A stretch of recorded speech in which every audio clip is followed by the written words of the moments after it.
Joining me now is Democratic Congresswoman Barbara Lee. Thanks for being with us this morning, Congresswoman. I appreciate your patience while we get that connection sorted. Let's talk a little bit about reflecting over the past 20 years. You were the only member of Congress to vote against the Afghanistan war, and that was just days after 9/11 when emotions were raw. At the time, you were called a traitor. You were subjected to death threats, insults, and hate mail. Why did you make that decision knowing what you were up against?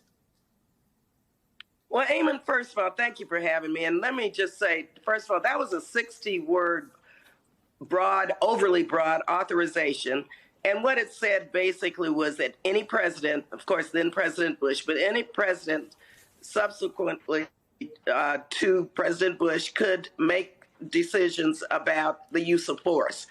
And that really took, first of all, Congress's responsibility and placed it in the hands of the executive branch. The Constitution requires Congress to make a decision and to debate an authorization to use force when, in fact, the administration believes it needs to use force, not giving the president blank authority. And so it was basically, it set the stage. And I knew then, after I read it and I knew what was taking place, 3 days after the horrific attacks, it set the stage for forever wars. And we have yet to repeal that 2001 authorization. And it's been used over and over, dozens of times in areas of the world which had nothing to do with 9/11.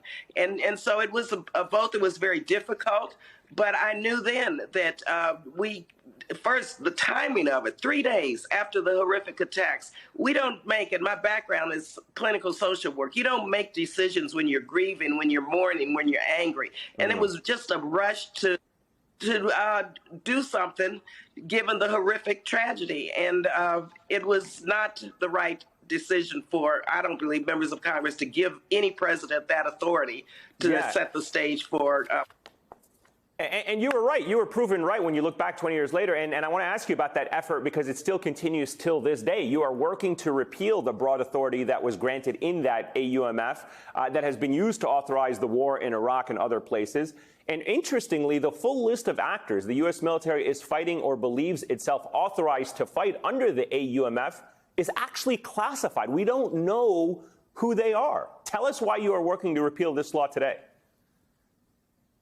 Well, I'm working to repeal it because, once again, if in fact any president decides to use force, that individual, that president could use force. It could send our troops into harm's way. My dad was a lieutenant colonel, retired. He served in World War II and in Korea. And there is no way, and he, right after I voted against that, he said, you were right. Don't send our troops in harm's way unless you know exactly what you're doing, what the exit strategy is, and in fact, don't give any president the authority to set the stage for perpetual war.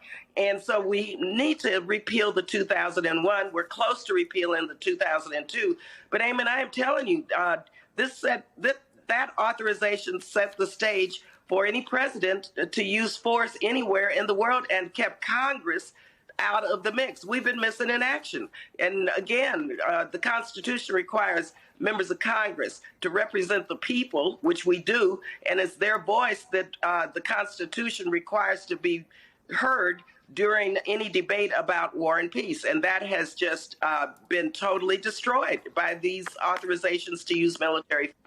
Give us an update on the status of this repeal. Do you have support from Republicans? I think some observers have taken note of rank-and-file Republicans who, to the surprise of many, I would argue, are joining your efforts to repeal this statute. What is behind this new push? Do you think it is going to succeed? Well, sure. Congressman Chip Roy, of course, Tom Cole, and several Republicans have signed on to repeal the 2002 Iraq.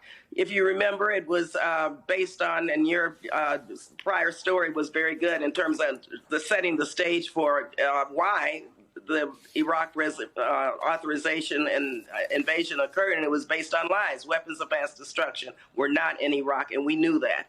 And so I have tried many times to repeal the 2002.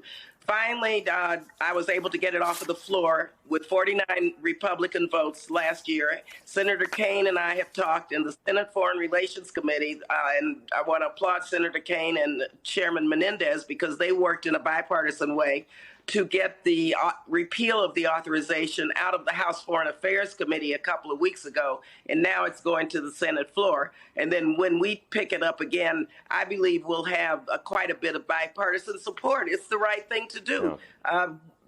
This war has ended, and there's no need to have an Iraq authorization on the books because it still gives any president the authority to use force as long as that authorization is there without coming to Congress. It is incredible. 20 years after the beginning of that war, we're still grappling with the legacy of it on so many different fronts. Democratic Representative Barbara Lee of California, it's always a pleasure. Thank you so much for joining us this morning.